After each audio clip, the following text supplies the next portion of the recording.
પરંતુ નિલેશ કુંભાણીનો વિરોધ યથાવત જોવા મળી રહ્યો છે સુરતમાં। મકાઈ પુલ નજીક કાર્યાલય બહાર બાકડા પર નિલેશ કુંભાણીનું કટઆઉટ બાંધી દેવાયું। કાર્યકર્તાઓએ કહ્યું કે કોંગ્રેસ સાથે નિલેશ કુંભાણી દ્વારા નિલેશ કુંભાણીએ ગદ્દારી કરી છે। કુંભાણી ક્યાંય પણ દેખાય તો જાહેરમાં અમે મારીશું।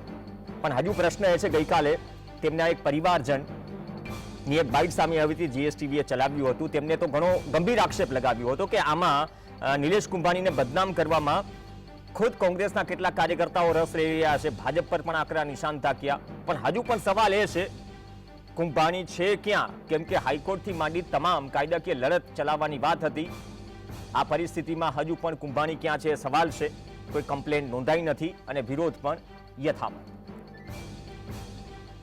નિલેશ કુંભાણી એક એવો ચહેરો હતો કે શહેરની અંદર ઠેર ઠેર તેમના પોસ્ટરો લાગતા હતા, પરંતુ હવે પાર્ટી સાથે તેમને ગદ્દારી કરી છે। તેના કારણે કોંગ્રેસ કાર્યાલયની બહારના દ્રશ્યો બતાવવાના પ્રયત્ન કરીશ કે અહીં તેમનો જે કટઆઉટ છે તે બાકડાની સાથે તેમનો પગ બાંધી દેવામાં આવ્યો છે। કારણ કે જોઈ શકાય છે આ નિલેશ કુંભાણી એ જાતે છે અને અહીં કટઆઉટ બાકડા જોડે તેમના પગ બાંધી દેવામાં આવ્યા છે। કારણ કે કોંગ્રેસ પાર્ટી સાથે તેમને ગદ્દારી કરી હોય તેવા અહીં સ્પષ્ટપણે જોવા મળી રહ્યું છે। કારણ કે એક સમય એવો હતો, નિલેશ કુંભાણી વરાછા વિસ્તારનો એક પાટીદાર ચહેરો હતો અને શહેરની અંદર તેમને પાર્ટી દ્વારા જ્યારે ટિકિટો આપવામાં આવી હતી કોર્પોરેશનની અને વિધાનસભાની, ત્યારે તેમના પોસ્ટરો શહેરની અંદર જોવા મળતા હતા। પરંતુ આજે સંપર્ક વિહોણા થઈ ચૂક્યા છે અને હાલ કોંગ્રેસ કાર્યાલયની બહાર તેમનો કટઆઉટ જે પગ છે તે બાકડા જોડે બાંધી દેવામાં આવ્યો છે। અહીં રોષ ઠાલવવામાં આવી રહ્યો છે।